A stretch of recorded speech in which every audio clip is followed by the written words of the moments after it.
सूफी संत श्री सागर जी महाराज की जयंती पर उन्हीं के द्वारा संस्थापित इस विद्यालय में 85 महानुभाव और यहाँ उपस्थित आप सब देवियों, सज्जनों, शिक्षिकाओं, छात्रों छात्राओं के प्रति मैं आभार प्रकट करता हूँ कि आप लोगों ने मुझे यहाँ प्रतिभाग करने का अवसर दिया। मुझे गुजराती बिल्कुल नहीं आती है, इसलिए क्षमा करिएगा, मैं हिंदी में बोल रहा हूँ। मुझे ये भी नहीं पता कि क्या बोलना चाहिए, क्योंकि इस कार्यक्रम के विषय में मुझे बिल्कुल भी कोई जानकारी नहीं थी। अचानक आना हुआ, लेकिन एक यहाँ पे एक प्रेरक वाक्य लिखा हुआ मेरे सामने है, आई एम इनोवेटर।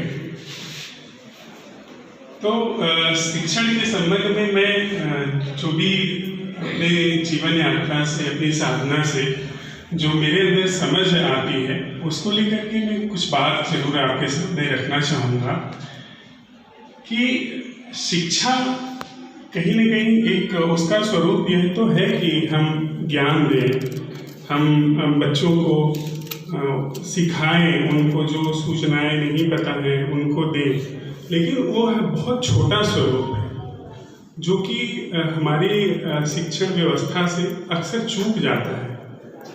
उसका जो सबसे बड़ा स्वरूप है वह है कि हमारे चित्त को बिना किसी तरह के ज्ञान के भी रखना। जैसे अगर मैं आपके सामने एक उदाहरण देना चाहूँ तो यह जो चीज़ है यह बहुत सारे ज्ञान के बाद इस तरह इस रूप में आई है और इसका एक उपयोग है। लेकिन यह जो चीज़ है, यह फूल जो है, यह बिना ज्ञान के हुआ है। तो आविष्कार, इनोवेशन एक उपयोगी चीज़ तो है, लेकिन उसके साथ ही साथ एक बड़ी दुर्घटना भी घटती है कि आविष्कार करते करते हमारे जीवन से सृजन खो जाता है। यह पुष्प जो है ये सृजन का परिणाम है, यह एक क्रिएटिविटी है। लेकिन कहीं न कहीं हमारी जो शिक्षा व्यवस्था है वह हमें आविष्कार करने को तो बहुत प्रेरित करती है, लेकिन हमारे जीवन से सृजन चूक जाता है। मुझे एक पिछली सदी के बड़े वैज्ञानिक हुए एल्बर्ट आइंस्टीन, आप सब लोग जानते ही होंगे। उन्होंने अपने जीवन के अंतिम समय में कहा कि अगर मुझे दोबारा जन्म मिले तो मैं एक प्लम्बर बनना चाहूँगा बजाय एक वैज्ञानिक होने के। अब यह दुर्घटना क्यों घट रही है, क्यों घटी है ऐसे? उसके पीछे कारण है ज्ञान। ज्ञान एक तरफ तो बहुत सारी चीज़ों की सुविधा दे देता है, लेकिन हमारे जीवन से सृजन छीन लेता है, सृजन की सारी संभावनाएं खत्म हो जाती हैं। अब यदि इस फूल के साथ मुझे ज्ञान का प्रयोग करना हो तो मैं इसके लिए बीज बोऊंगा, गमले में मिट्टी लगाऊंगा, खाद दूंगा, पानी दूंगा, इसको जंगली पशु पक्षियों से बचाऊंगा, लेकिन इसको इस रूप में लाने के लिए मैं कुछ भी नहीं कर सकता। इसको इस रूप में लाने के लिए इसको एक मुक्त आकाश ही देना ठीक होगा।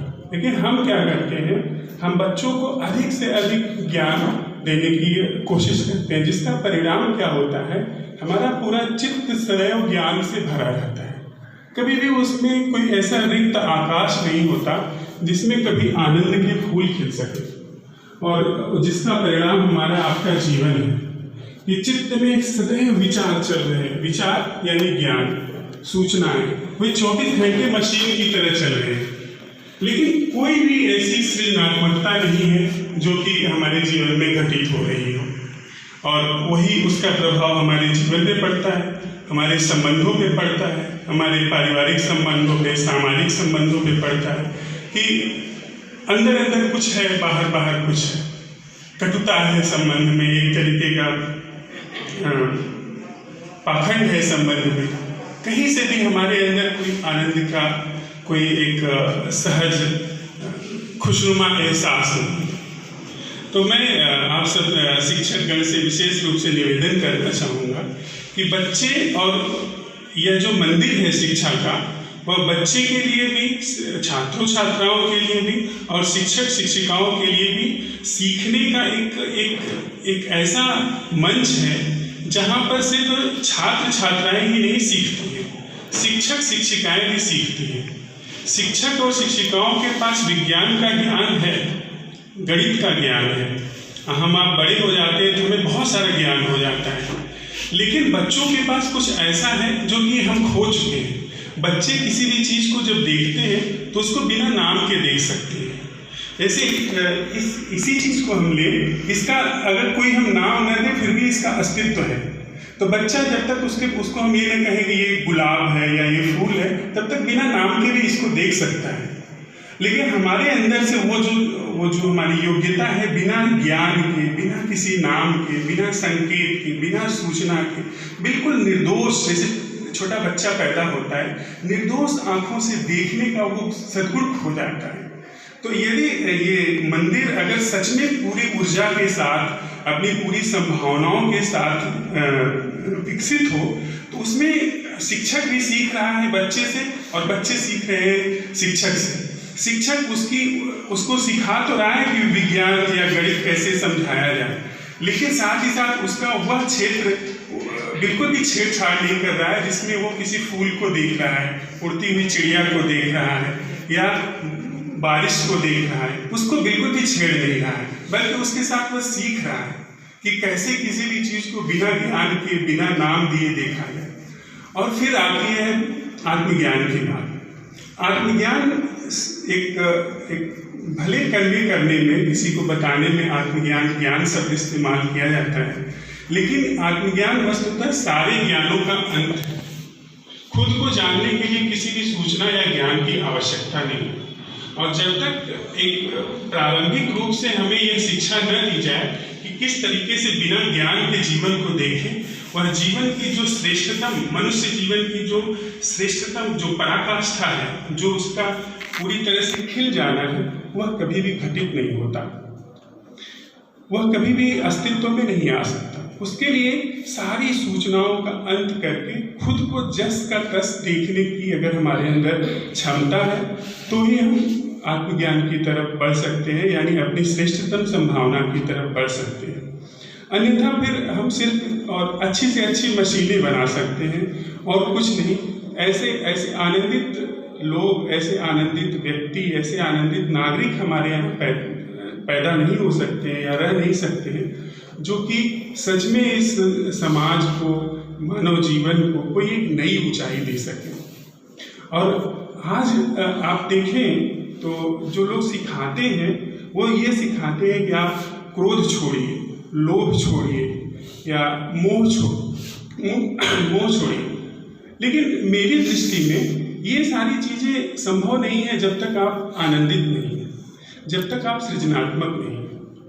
अगर आपके अंदर दुख है, सृजनशीलता नहीं है, तो अनिवार्य रूप से ये सारी चीज़ें पैदा होंगी ही होंगी। क्रोध पैदा होगा, लोभ पैदा होगा, परिग्रह पैदा होगा, ये सारी चीज़ें पत्ते की तरह पैदा होंगी हमारे आपके जीवन में। लेकिन यदि जीवन में सृजन किसी तरह पैदा हो जाए, वह जो ज्ञान से अकलुषित चित्त है वह पैदा रहे, वह बना रहे, तो गुलाब के फूल को कुछ करना नहीं पड़ता, वह अस्तित्व उसके अंदर उसकी संभावनाओं को प्रकट कर देता है। यदि हम अपने चित्त को खाली रख सके, उसका वह क्षेत्र, विज्ञान जो हमें काम करना है, हमें गणित समझना है, उस क्षेत्र को तो बिल्कुल भी अपनी पराकाष्ठा में उसमें पूरी योग्यता से काम करें।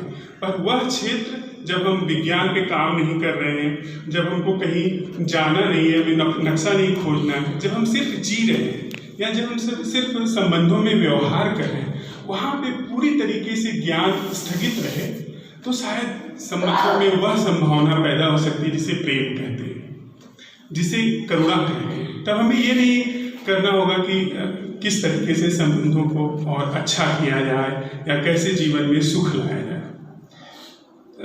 मुझे आप लोगों ने आमंत्रित किया, पता नहीं कि किस तरीके से मैं आपको के सामने क्या दे सकता हूँ, लेकिन एक कल ही कविता लिखी थी आनंद आश्रम में, उसके साथ मैं अपनी वाणी को विराम देना चाहूँगा, जो कि अनुग्रहित दशा के संबंध में है कि किस तरीके से यदि सच में एक प्रेम का भाव जीवन में पैदा हो, तो किस तरीके से थोड़ी देर के लिए ही व्यक्ति ग्रेटिट्यूड में रहता है, सहज आभार उसके अंदर रहता है। कविता का शीर्षक है अनुग्रहित हूं।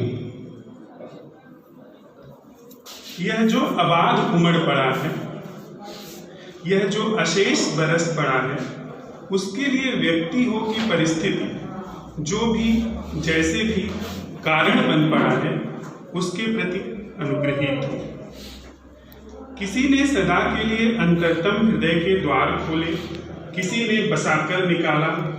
बहुत हैं जिन्होंने न कभी द्वार खोले, न ही कभी हृदय से निकाला।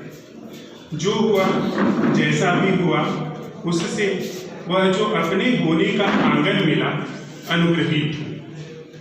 किसी ने भीड़ में एक नजर में पहचाना, किसी ने सम्मुख से विसारा। बहुत हैं जिन्होंने न कभी पहचाना, न ही विसारा। जो भी हुआ जैसा भी हुआ, उससे वह जो अपनी ओर नजर फिरी, अनुग्रहित हो। किसी ने हाथ थामा, किसी ने ठोकर से गिराया। बहुत हैं जिन्होंने न कभी हाथ थामा, न कभी गिराया। जो भी हुआ जैसा भी हुआ, उससे वह जो सहारे की आस गिरी, अनुग्रहित हो।